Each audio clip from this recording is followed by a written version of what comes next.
So next chapter हमारे पास है acids, basis and salts. Acids की यहाँ पे मैंने दो प्रॉपर्टीज आपके सामने लिखी है। Acids are sour in taste and convert blue litmus to red. Acid जो है सॉर होते हैं टेस्ट में, सॉर मतलब खट्टे होते हैं।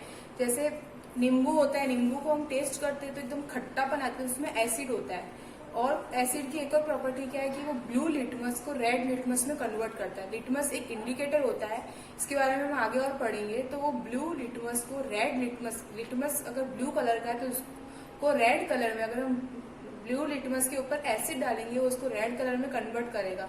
ये दो इसकी प्रॉपर्टीज है एसिड्स की। नेक्स्ट है bases. Bases are bitter in taste and convert red litmus to blue. जो बेसिस होते हैं उनका टेस्ट कड़वा होता है, बीटर होते हैं, बीटर मतलब कड़वा टेस्ट होता है। और अगर हम रेड लिटमस के ऊपर बेसिस डालेंगे तो वो उसको रेड लिटमस को ब्लू कलर में कन्वर्ट कर देगा। तो ये एसिड्स और बेसिस की दो बहुत इंपॉर्टेंट प्रॉपर्टीज है। सो नेक्स्ट टॉपिक हमारे पास है इंडिकेटर्स। इंडिकेटर्स जैसा कि नाम से समझ आ रहा है, इंडिकेटर्स मतलब इंडिकेट करना। जो चीज हमको ये बताए कि जैसे हमको एसिड और बेसिस में डिफरेंशिएशन करना हो तो हम इंडिकेटर्स का यूज कर सकते हैं। इंडिकेटर्स बहुत सारे टाइप्स के होते हैं, जैसे natural indicator, synthetic indicator and olfactory indicators. So natural indicators के हमारे पास एग्जांपल है लिटमस एंड टर्मरिक। लिटमस जैसे कि मैंने आपको पहले भी बताया था, एसिड्स और बेसिस की बहुत इंपॉर्टेंट प्रॉपर्टी है कि लिटमस से हम उसको आइडेंटिफाई कर सकते हैं। जैसे रेड लिटमस जो है वो ब्लू लिटमस में कन्वर्ट हो जाता है अगर बेस है, और ब्लू लिटमस रेड लिटमस में कन्वर्ट हो जाता है अगर एसिड है। तो वही ये लिटमस है। और एक और एग्जांपल है टर्मरिक। टर्मरिक का मतलब होता है हल्दी, ये भी एक नेचुरल इंडिकेटर है। नेक्स्ट है सिंथेटिक इंडिकेटर्स। सिंथेटिक इंडिकेटर्स के हमारे पास एग्जांपल है methyl orange and phenolphthalein. And next olfactory indicators. Olfactory indicators क्या होते हैं?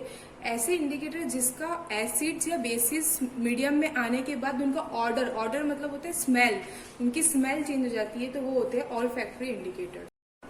सो नेक्स्ट है हमारे पास reaction of acid and bases with metal. यानी कि एसिड या बेस अगर मेटल के साथ रिएक्ट करते हैं तो हमको क्या प्रोडक्ट मिलता है, कि बहुत इंपॉर्टेंट रिएक्शन है।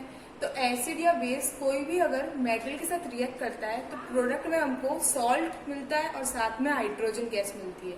इसका जैसे एक एग्जांपल है कि NaOH यानी कि सोडियम हाइड्रोक्साइड जब जिंक के साथ रिएक्ट करता है तो हमको क्या देता है, जिंक हमारे पास यहाँ पे मेटल है, सोडियम हाइड्रोक्साइड हमारे पास बेस है, तो हमको प्रोडक्ट में क्या मिलेगा, सोडियम जिंकेट। इसको बोलते हैं हम सोडियम जिंकेट, और साथ में हाइड्रोजन गैस, ये है हमारे पास सोडियम जिंकेट। तो ये हमारे पास एक टाइप से सॉल्ट है सोडियम जिंकेट, सोडियम का ये एक सॉल्ट है। ये रिएक्शन है acid plus metal give salt plus hydrogen gas का एग्जाम्पल। सो नेक्स्ट रिएक्शन है reaction of metal carbonates and metal hydrogen carbonates with acid. यानी कि मेटल कार्बोनेट या मेटल हाइड्रोजन कार्बोनेट अगर एसिड के साथ रिएक्ट करेगा तो हमको क्या प्रोडक्ट देगा। तो हमको जो प्रोडक्ट मिलता है वो है सॉल्ट, साथ में कार्बन डाइऑक्साइड गैस मिलती है, और साथ में वाटर। ये तीन प्रोडक्ट्स हमको मिलते हैं जब मेटल कार्बोनेट्स या मेटल हाइड्रोजन कार्बोनेट्स एसिड के साथ रिएक्ट करता है। ये भी एक इम्पॉर्टेंट रिएक्शन है, आपको याद करनी होगी ये रिएक्शन। सो जो रिएक्शन है मेटल कार्बोनेट्स और मेटल हाइड्रोजन कार्बोनेट्स की एसिड के साथ, उसके हमारे पास एग्जांपल्स है जैसे Na2CO3 यानी कि सोडियम कार्बोनेट जब रिएक्ट करता है HCl के साथ, HCl यानी कि हाइड्रोजन क्लोराइड, तो हमको क्या मिलता है NaCl, H2O एंड CO2। तो सोडियम क्लोराइड जो है हमारे पास क्या है, एक मेटल कार्बोनेट है। मेटल कार्बोनेट क्यों है, क्योंकि जो Na है ये हमारे पास मेटल है, और जो CO3 हमारे पास कार्बोनेट है, इसलिए ये पूरा मेटल कार्बोनेट है। ये रिएक्ट करता है हाइड्रोजन क्लोराइड के साथ, जो हमारे पास क्या है, एसिड है। हाइड्रोजन क्लोराइड एक एसिड है, तो हमको प्रोडक्ट में मिलता है NaCl plus H2O plus CO2। NaCl is common salt. जो हमने पहले रिएक्शन देखी थी कि जब मेटल कार्बोनेट या मेटल हाइड्रोजन कार्बोनेट एसिड के साथ रिएक्ट करता है तो हमको क्या देता है, salt, carbon dioxide and water. तो यही हो रहा है यहाँ पे कि जब मेटल कार्बोनेट जब एसिड के साथ रिएक्ट कर रहा है तो हमको सॉल्ट दे रहा है, साथ में वाटर दे रहा है और साथ में कार्बन डाइऑक्साइड गैस दे रहा है। और सेकेंड रिएक्शन में भी यही है, sodium hydrogen carbonate reacts with HCl to give NaCl and water and CO2. NaHCO3 is metal hydrogen carbonate. Metal is Na, H is hydrogen and CO3 is carbonate. So it is metal hydrogen carbonate. When reacts with HCl, HCl is acid, hydrochloric acid, gives NaCl, that is common salt, and water and carbon dioxide. So आप ये reaction देख सकते हैं। अब जो reaction हमने पढ़ी थी, that is metal carbonate और metal hydrogen carbonate when reacts with acid gives salt, carbon dioxide and water. तो इसमें हमारे पास जो कार्बन डाइऑक्साइड जनरेट हो रहा है उसका हम आगे फर्दर यूज कर सकते हैं। जैसे अगर हम कार्बन डाइऑक्साइड को अगर CaOH2 कार्बन हाइड्रोक्साइड, जिसको हम स्लेट लाइम बोलते हैं, स्लेट लाइम के साथ अगर हम इसको रिएक्ट करवाएंगे तो हमको आउटपुट में मिलेगा calcium carbonate and water. Calcium carbonate जिसको हम क्या बोलते हैं, व्हाइट प्रेसिपिटेट बोलते हैं। और इसके बहुत सारे हमारे पास फॉर्म्स हैं, जैसे कि चॉक जो हमारे पास अवेलेबल है, लाइमस्टोन एंड मार्बल। ये हम डेली लाइफ में जो कैल्शियम कार्बोनेट है उसी को यूज कर रहे हैं in the form of limestone, chalk and marble. और अगर एक्सिस कार्बन डाइऑक्साइड को पास कराए, यानी कि ये रिएक्शन में हमने एक नॉर्मल कार्बन डाइऑक्साइड को स्लेट लाइम के साथ पास करवाई तो हमको कैल्शियम कार्बोनेट एंड वाटर मिला।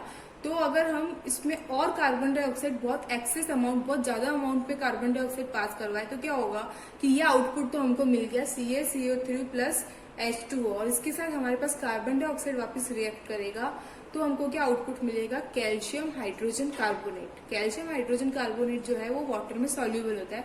सो आपको ये रिएक्शंस भी एक बार ध्यान में रखनी है। सो अब हम पढ़ रहे हैं reaction of acid and bases with each other. आपने कभी सोचा है कि एसिड और बेसिस अगर दोनों एक साथ रिएक्ट करें तो हमको क्या प्रोडक्ट मिलेगा? तो यहाँ पे हम देखते हैं कि बेसिस जब एसिड के साथ रिएक्ट करता है तो हमको क्या प्रोडक्ट मिलता है, सॉल्ट एंड वाटर। जैसे इसका एग्जांपल है NaOH। NaOH क्या है, सोडियम हाइड्रोक्साइड, जो क्या है बेस है। साथ में HCl यानी कि हाइड्रोजन क्लोराइड, जो क्या है हमारे पास एसिड है। तो जब बेस और एसिड रिएक्ट करते हैं तो हमारे पास क्या आता है, NaCl is sodium chloride, that is common salt.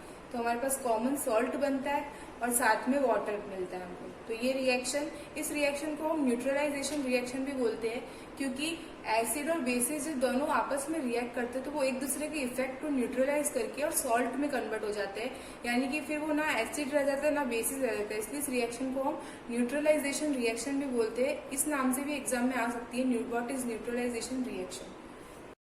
सो आज का क्वेश्चन है हमारे पास कि जब मेटल, कोई भी मेटल जब हाइड्रोजन क्लोराइड के साथ रिएक्ट करेगा तो हमको क्या प्रोडक्ट देगा। एक प्रोडक्ट मैंने इसमें दे रखा है कैल्शियम क्लोराइड, एक प्रोडक्ट तो कैल्शियम क्लोराइड देगा, और इसमें जो बचे हुए प्रोडक्ट्स है वो क्या होंगे वो आपको बताना है। और साथ में कौन सा मेटल है जिसने हाइड्रोजन क्लोराइड के साथ रिएक्ट किया तो हमको ये प्रोडक्ट्स उसने दिए वो भी आपको बताना है। इस प्रोडक्ट में इसमें आपको मैं एक हिंट दे देती हूँ कि इसका जो प्रोडक्ट आएगा वो एक ऐसी गैस होगी इसमें से वन ऑफ द प्रोडक्ट ऐसा होगा जिसमें वो एक गैस होगी, और वो गैस ऐसी है कि वो अगर हम कोई बर्निंग कैंडल के सामने उस गैस को रखेंगे तो वो उसको बुझा देगी, यानी एक्सटिंग्विश कर देगी। तो आपको ये इसका प्रोडक्ट भी बताना है और साथ में मेटल भी बताना है। सो आप इसका आंसर कमेंट में लिख सकते हैं। And please like, subscribe and share my video if you like it. Thank you.